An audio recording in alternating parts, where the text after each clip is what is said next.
Hi, my name is Maripol, and I came from France early '76 in New York, and I fell upon a city which was on the verge of bankruptcy, but it was a lot of great art movement and musical movement at the same time, which was gonna become the explosion for a lot of new other things. So I think I came in a transitional moment, and I got so attracted by New York that I never left.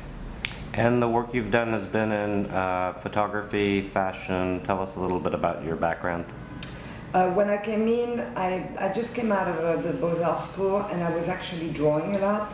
But I came in and fell in love with Ado, the director of the film, and we came to New York, and basically he was a photographer, and it was pretty obvious that I was either his muse or his stylist or his art director or his casting agent. And then I never found anything for the shoot. I already had my own style, but I could never find, so I started to make stuff, clothes, jewelry, accessories.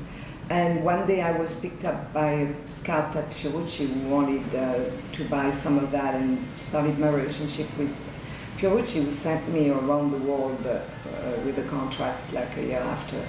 And at this time you were taking a lot of pictures as well? I started in '77 when Edo gave me for Christmas that year a Polaroid SX70, and I was kind of really relieved that I didn't have to go through what he was doing. In those days there was only one lab in the 20s called Dougal. They were from Pakistan, and that was a lab, but we had to go there, and we lived uptown. In my case, I didn't have to go there, and it became an amazing tool for me because that was the first years of Polaroid camera? No, I think it was already invented, Mm-hmm. but I had studied Andy Warhol, and it was a big inspiration too. He had been invented, I think, a few years before that, but it was always stuck to the same one, SX70. Great. And tell us a little bit about how you became involved with Jean-Michel Basquiat, and how the film, you and Glenn O'Brien became involved, and how did the film come about? And tell us a little bit about that. Okay, the film came about, to begin with, Ado was graduated from the School of Cinema in Paris, and he was always making Super 8 films. And one summer of '78, '77, we went back to Europe, and we spent all summer there. But being fascinated by what happened, I thought that it was interesting to maybe, because I was always saying, well, you came out of school, well, we should do a film. And that summer I wrote a synopsis, and it was an early story, very simple, of one artist. But in those days, we were hanging out with Jean-Michel, but Jean-Michel was hanging out with Danny Rosen, and Danny Rosen was hanging out with this one. So we were part of this like kind of downtown little group and going to the Mud Club already. But I had in mind Danny in the film, and I wrote the synopsis. It was just the day in the life of Danny was going around Manhattan. But then when we became friends with Glenn in '77, '78, wherever we would move, he would move. So we'd go uptown, he would come and move down. So he really liked Ado, and he wanted to do a magazine with him because he had started the interview. And then eventually I tell and at that point we downtown, I think, already. So that's 1979. And I tell Elio Fiorucci that we should do a film about this new wave, because I didn't feel it was going to last, and he was always saying, facciamo, let's do it. And then he eventually didn't put the money, but he found people to put the money in Italy. And at that point, it was obvious that Glenn, being so close to us, was going to write the script. It was our first film. And Glenn was hanging out a lot with Jean-Michel. We were too, and Jean-Michel even lived here. But I think they might have had a really special relationship because of the jazz that they listened to together, and Glenn being a music critic and writing the column for Interview. And he lived on at that point in Saint-Marc's, and Jean-Michel would come and draw, and so eventually one day Glenn said, hey, the story. Also what happened is we had a test, and Danny did not show up for the test. But I think Jean-Michel saw the opportunity, and he came and did the film test with the girl, Beatrice, the model who was in the film. And I think at that point, he saw the opportunity. How long was the He casted himself. He was not overly ambitious that way, not aggressively ambitious, but he was very smooth and subtle, you know. How long did it take to shoot the film? And tell us a little bit about the history of the movie coming out in distribution. And so it took us about 6 months or a year to pre-production, and we shot it in the winter of 1980-81. Mm-hmm. Jean-Michel turned 20 on the set, so he was 19 years old when we started. He had no place to stay because he didn't. It's not that, you know, this big myth that he was homeless. It's kind of bull. I never left him homeless. He always had a girl to stay with, and he was charming. And if we stayed in the park, that's because it was hot in the summer. And yes, maybe he might have slept in the park, you know. But whatever. He was educated, and he had probably the rebellion of the teenage. And I don't want to be with my parents anymore. And so he left the house. And how long? But I think it wouldn't have been difficult for his dad to find him. How long was the actual shoot? So the shoot lasted for a month and a half, and I think it was one of the coldest winter ever, and it was extremely harsh and hard. When you see pictures of the crew, you could see how heavy we are dressed. And Jean-Michel, I styled him, and I went to the store, and I had long johns, and I had everything, you know, for continuity, about 2 or 3 of the same outfit. And in those days, we would go to Kaufman, which was the best army surplus, you know, and they were on 3rd Avenue and 9th Street. Oh, great. And how long did it take to edit the movie? And give us a little bit of the history of the distribution. Okay, so first, when we shot the film, Edo was very academic about it because he was coming out of school and he was Swiss and he wanted to make sure. So we always took like 5 or 6 takes of each shot, except the graph, which are 1 take, of course, because that was not legal. We would see the rushes every night, believe it or not. Jean-Michel saw the rushes. And then we had somebody do a rough cut as we went along, because that night we'd decide which is the best reel. It's not difficult. And what did you guys shoot on, 16 millimeters? 16 millimeter. And we had hired the best. They agreed to do it non-union, but they were union cameramen, soundmen. And it was like, for them it was like being in a toy store, because they could see we were young, but whenever they wanted a gadget for the film. So it was amazing because they wanted that gadget. It was simple. They would go to the director and charm him, and he would say, let's talk to the producer, and he would get the gadget that he wanted that day. So we had also an amazing sound trucking for the live band, RCA. And that would be interesting to look at those slides, actually, of all the offsets, you know, off. And when did the movie first come out into distribution, and maybe tell us a little bit about it? Okay, so what happened is the movie got canned after it was finished because the Italian who gave us the money went into a white-collar scandal in Italy, and we were really like a drop in the water, so it didn't go anywhere. And that kind of depressed all of us. Oh, so it took a while for the movie to come out? I think maybe Jean-Michel was the only one who didn't care that he didn't come out. Because he really, I think in his head, he was like, I'm a good artist no matter what, so I don't need to go from the bottom and pretend that I'm like going to be thrown out in the street, you know. So I think he kind of resented it a little bit. At the end of the shoot, he was also, you have to realize he was 19 years old, 20, yeah, so and young. he would go out every night, and he would probably get high and smoke pot and everything. In those days, he didn't really get very big high. And then he would get, and then we had the task, I had the task personally, me and the makeup artist, to wake him up at 6 o'clock in the morning. That wasn't funny. So he, like, 2 hours of sleep, you know, and then sitting in the cold, it was not easy. But he was very amazing. He was actually, I think he was fun, but you know about movie, I mean, a movie takes a month and a half, and one shoot can take like a day or two, and for like a few minutes on the screen, so it's ridiculously long, the wait around for the prep or whatever. So. Did the movie come out after Jean-Michel passed away? No. Yes, it did. Sorry, the movie came out after.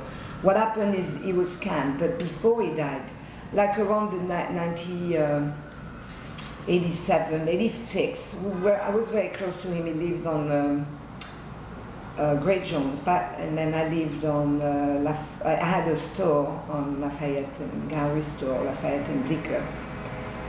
And I was always, I mean, I was concerned maybe because he was, I think, a bit depressed.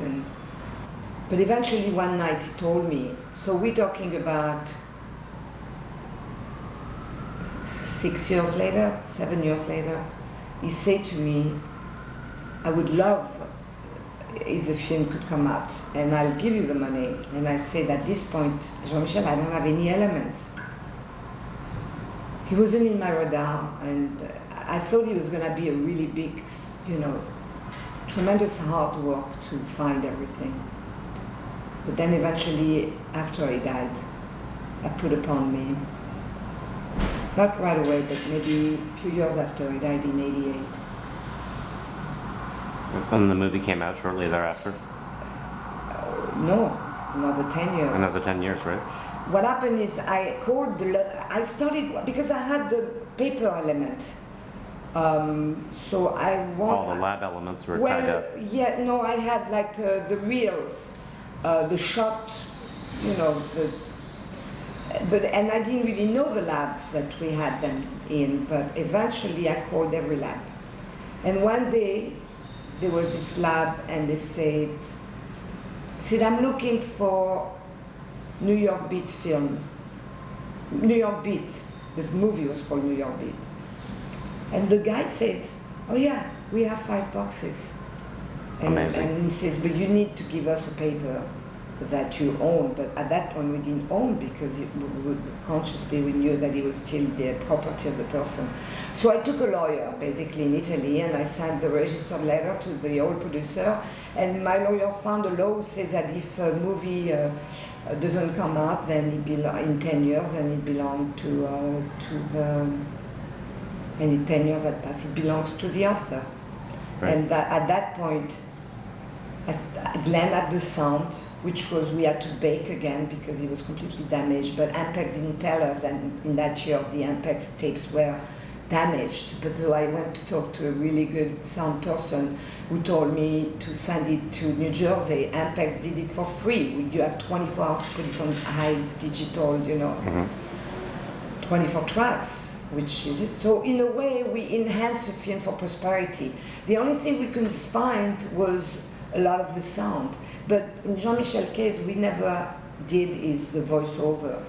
So we chose Saul to do it. But basically, so it took maybe 2 years in the making, a year to really finish the film, do sound replacement, get everything rolling, going from the 16 millimeter, and Michael Zielka found the money, gave us the money. He was really attached to Z Record, and a lot of the bands that were alive were his band in Z Records. So that was an amazing, it was pretty amazing, I must say. That happened in 95. And now? The motion. Then eventually it really got finished, and it was literally at Magno Sound when I decided to go and enter festivals. And everybody, my partners would say, oh, it's not a director of film, it's not a... But then I said, but we don't get to choose the festival, they get to choose. So eventually I listened to them. I did not enter Sundance. I listened to them. I did not enter Berlin. No, I entered Berlin, but then Berlin we were very rough, and I guess we did not get accepted. And so I entered Cannes. I didn't tell anybody. I paid the fee, and I entered the director fortnight and the other one. Is that where the film premiered? And all of a sudden we get selected. And I found out because he was at Magno, and they have a week, they would come and split in two, theater, and they had 300 films. And it was amazing because a lot of journalists after that says, did you, and also it came right after Julian's film. And I kind of was happy because I knew that he had, the machine of publicity was going to be bigger, and he would open the door for us. People would know who Jean-Michel was by that point, you know what I mean? And tell us a little bit about... So eventually Cannes was amazing, but the first thing people said, did you... And I always wondered, I said, was it a good year or was it a bad year that they chose the film? They had Shadow of a Vampire and Girl Fight. That's it. 3 films for director fortnight. So 3 films on 300. That's what, 1%. And tell us a little bit about the 30th anniversary and the remastering of the film. And it's quite a different film now that you went back to the original materials and corrected the color and did the mix and. Well, yeah, that was done already in '99 and for the release for Cannes. But the thing is, I think when you never, I think it's kind of. I think we need to project in the future, and the future obviously is high definition. And I really had an amazing time at the lab with the color corrector, because when I sat with him for the week, I saw things that I never saw before in the film, and I saw it firsthand as I'm doing it with them. Like you go out, you see, before there was a window, you would see a white, Then you are in a DNA scene, and Arthur Lindsay is playing the guitar, and you see a big black shadow, and all of a sudden now you see that it's actually the sound muffled boards on the wall. So you see it. It's amazing, and the guy enjoyed it a lot too, because obviously. Then we also had problem to transfer the sound because there was only one lab left, because obviously nobody does negative cutting as much.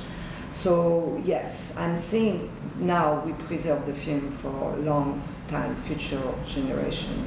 And back when we did it in '98, we already did surround sound, so it's actually amazing that I think if it came out back in 1980s, it would have been the opposite. It might have been buried now. Now we're doing the opposite, which is great because Jean-Michel is one of the greatest artists of this generation, and he's so famous among the young generation, and also a lot of young people are always gonna know about him when they grow up, and they're always gonna be museum shows all over the world, and eventually it's becoming a cult film already, I can see.